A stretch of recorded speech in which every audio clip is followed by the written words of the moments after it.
नमस्ते, मी स्नेहल दर्पणकर. एसपी9 मराठीमध्ये आपलं पुन्हा एकदा स्वागत. तर पाहुयात आजची विशेष स्टोरी. देशाच्या विकासासाठी सरकारकडून विविध योजना राबवल्या जातात.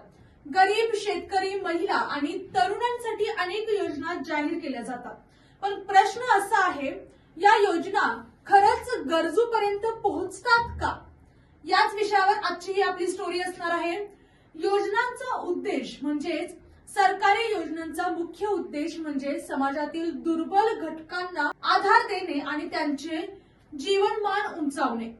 प्रधानमंत्री आवास योजना, प्रधानमंत्री उज्ज्वल योजना, पीएम किसान सन्मान निधी सारख्या योजनांमुळे लाखो लोकांना लाभ मिळाल्याचा दावा केला जातो. वास्तव स्थिती काही ठिकाणी या योजनांचा फायदा लोकांपर्यंत पोहोचत असता तरी अनेक वेळा माहितीचा अभाव, कागदपत्रांची अडचण आणि प्रक्रियेतील गुंतागुंत यामुळे अनेक लोक या योजनांपासून वंचित राहतात.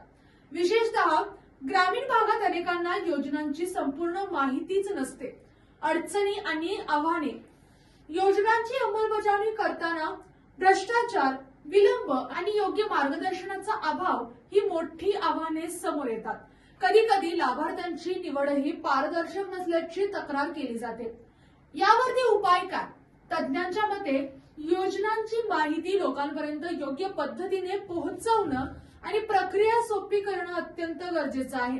डिजिटल प्लॅटफॉर्म, स्थानिक प्रशासन आणि जनजागृती मोहिमांच्या माध्यमातून हा अंतर कमी करता येऊ शकतो. सरकारी योजना या समाजाच्या विकासासाठी अत्यंत महत्वाच्या आहेत, मात्र त्या प्रभावी ठरण्यासाठी त्या योग्य लोकांपर्यंत आणि योग्य वेळी पोहोचवणं गरजेचं आहे.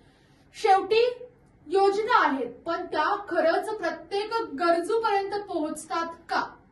त्यामुळे या आणि अशाच विशेष स्टोरीसाठी पाहत रहा एसपी9 Marathi, your time your news. धन्यवाद.